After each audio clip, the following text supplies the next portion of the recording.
Jon Daniels, Managing Director. It's been every bit the challenge I expected it to be when I accepted it.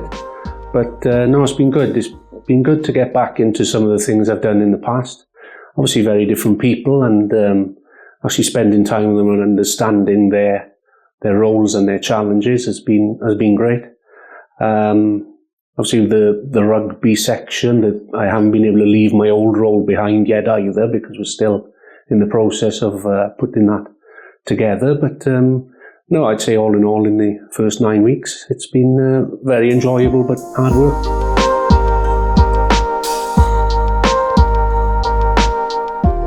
First of all has been that we've needed to pick up the results on the field and finish strongly. We all know it's been a disappointing season, but to finish strongly was one priority, and I'm delighted that we went some way towards achieving that. But then outside of that, it's been about engaging with a new team and pulling them together as a team and delivering on some big events that we've had here as well. I think, that last game at Parc y Scarlets for this season, we made it a priority to give a good send-off to the legends of the club that have been with us a long time and leaving this year. Having the fans on the pitch for that was brilliant, I thought, and it's taken us 16 years to actually bring that to fruition. But to have that this year at a time when we wanted to give a good send-off to those players was fantastic. When you watch these people work hard and then not get those results, it is tough. It's a tough place to be. So it was important for the group to get those results, because they've deserved those, and it was important as well that we started to see the style of play that we want to impose on the pitch, and I think we saw that in those two games. But most importantly, it was important for our fans, our supporters, to see that actually for next season, the work that has been done this year really now stands us in good stead for next season, where we go into it with hope, and we'll be starting again, same as everybody else, in September, but we'll be starting looking to make those playoffs, which I know is what our fans want.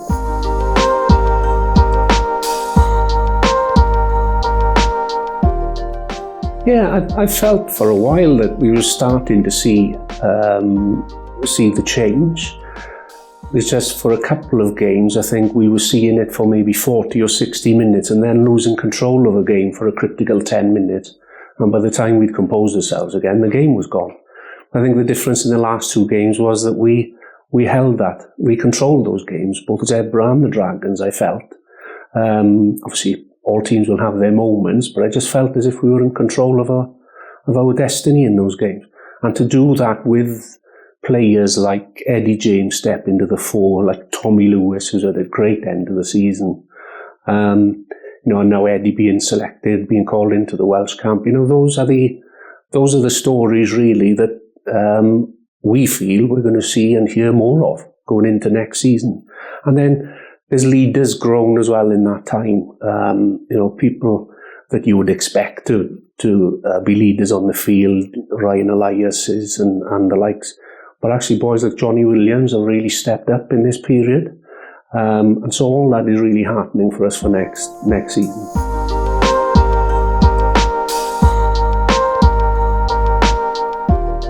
We've announced some quality players recently. I think Manus van der Merwe, we announced Manus a while ago, but the addition of Alec Hepburn and now just recently Henry Thomas gives us a strong front row to go along with. We've got Kensley Mathias and Harry O'Connor in the Welsh camp this year, and obviously so would Ryan have been if he wasn't rested. So effectively we've got two international front rows going into next season. Max Douglas will be a big addition for us. And of course, we on my second day as managing director, we announced the retention of Sam Lousy. And, I think that's a big one for us. There's still more to come, especially there's some key retention for us. Some of this leadership group that we've talked about, the next generation leadership group, there's some key retention announcements to come in the next few weeks as well. So we're very excited about this group.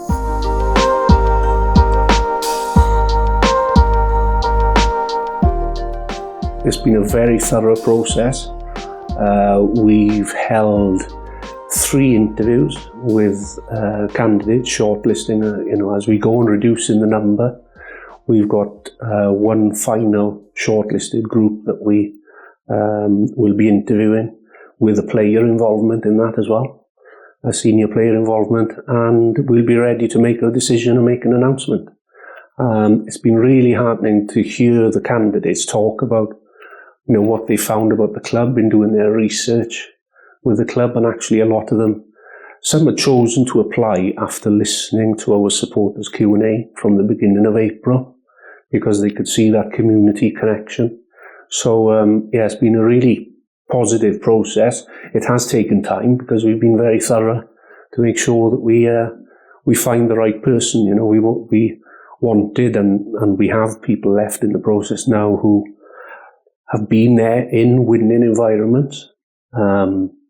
They are proven cultural leaders in winning environments, and I think that will go a long way in helping Dwayne and also this leadership group within the player group that we're developing as well. So we're very excited.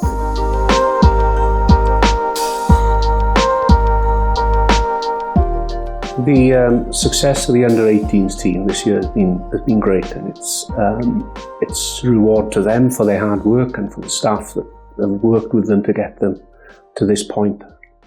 And I'm delighted that 10 of that group have contracted to us for next year.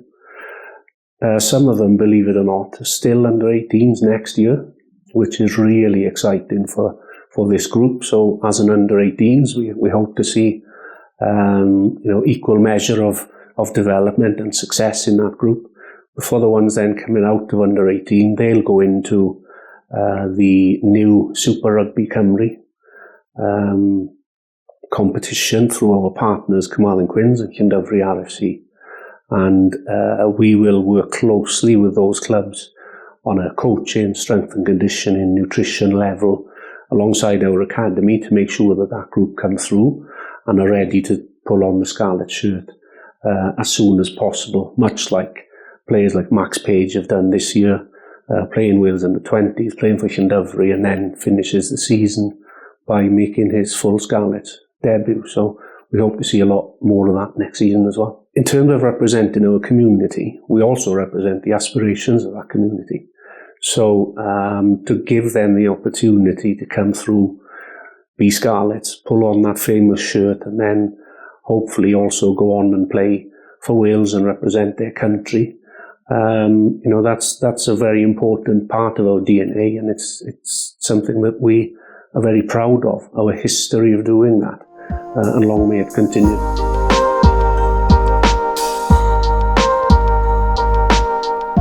The rugby landscape is challenging across the globe.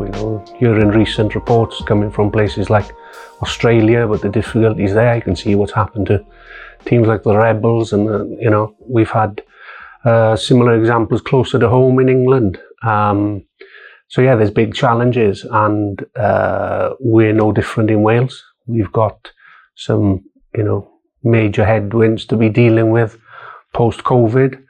Everybody's working hard to overcome those challenges, but the reality is that, we, like everybody else, will have to look at every cost line, every revenue line, and challenge ourselves to grow the revenue and maybe even have to make some tough decisions on costs, because our number one priority and our number one duty as a leadership team of the club is to ensure our continued existence, and that's always been the case. So, we've been 152 years now, and everybody here is working hard to ensure we're here for another 152.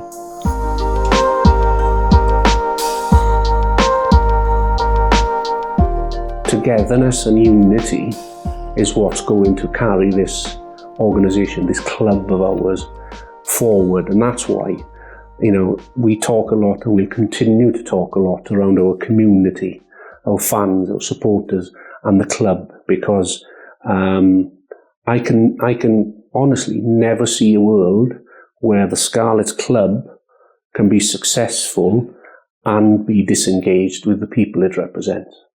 The day we stop representing our community, I think we lose our purpose. And the day the community stops wanting to fight to make sure that we are here and successful and punching above our weight is the day that we probably no longer exist. So for us, that unity, that sticking together and taking on the rest of the world together is the attitude we need.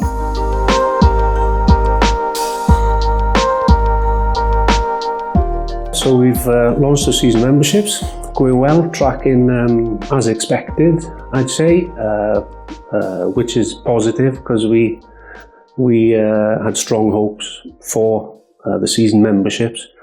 The feedback we've had is that the price freeze has been appreciated. The direct debit option is appreciated in these difficult times. And obviously, in terms of time scales, we've got a big, key time frame coming up at the end of June with the end of early bird prices. So we're expecting, and some of the people that have not yet renewed have told us that they intend to renew ahead of the early bird. So we're expecting a big month in terms of those sales. We will, over the course of the next few weeks, also be announcing some of the exclusive season member benefits. So there'll be partner discounts in some recognisable local attractions, and there'll be also food and beverage offerings here exclusive for season member holders. And we've already had one exclusive season member sale event in the shop, and there'll be more of those in partnership with Castor as well.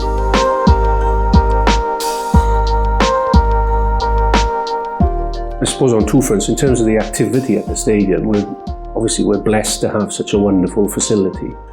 But the key to the facility is that it's working 365 days, not just when we've got games. We recently held a Women's Football International here. There's another one coming up. There's school proms. We've got parties, testimonial dinners. So, the stadium never really sleeps. But that diversity of activity makes it really exciting as well as a business, and gives us that opportunity to maximise on a number of different fronts. And then from a rugby point of view, there's some downtime now for the group. They'll be back in early in July. And again, as those that have done a pre-season know, the first few weeks are painful in terms of the fitness that is done. And then gradually you add more and more rugby in. And then we'll have 3 pre-season fixtures this year.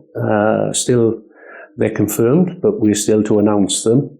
So there'll be one on August 31st, and then there'll be 2 then the following weekends before we get to Benetton, September the 21st.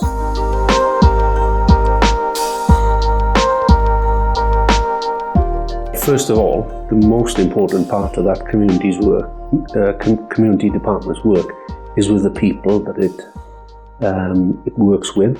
The work that they've done, Paul Fisher's led a small team there really well, and Johnny and Danica and Darcy been very active. They're hitting on average 1,000 young people in primary schools a month, and that level of activity is unheard of. But it's the fit-fed camps and the inclusion clubs that are being set up. It's really, really heartening. We've just agreed a partnership so that we can fund 2 more hub officers to work alongside the team.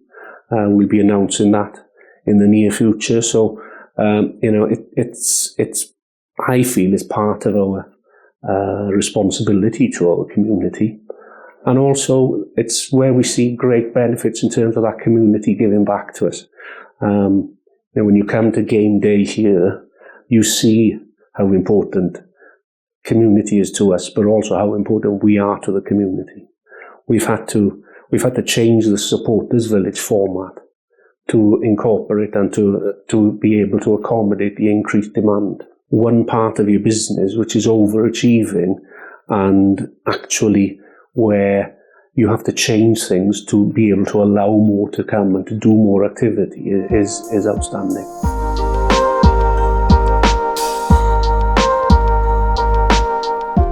For us to be tight as a group, and I think that's both within the club and externally actually, and I appreciate that part of that cohesion with all the associated groups and stakeholders and supporters is that we engage more, we make more effort to engage.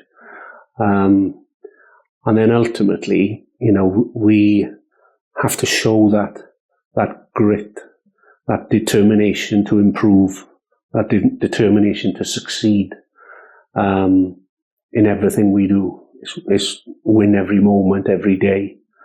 And I think that then will be a representation of what it is to be a Scarlet that we can all be proud of. And if we can take that forward into this next chapter in the same way that every Scarlet before us has done for over 150 years, I think if we achieve that, then who knows what the outcome will be, but we can all look ourselves in the eyes and be proud that we've represented the club in a way that the club would like us to represent it.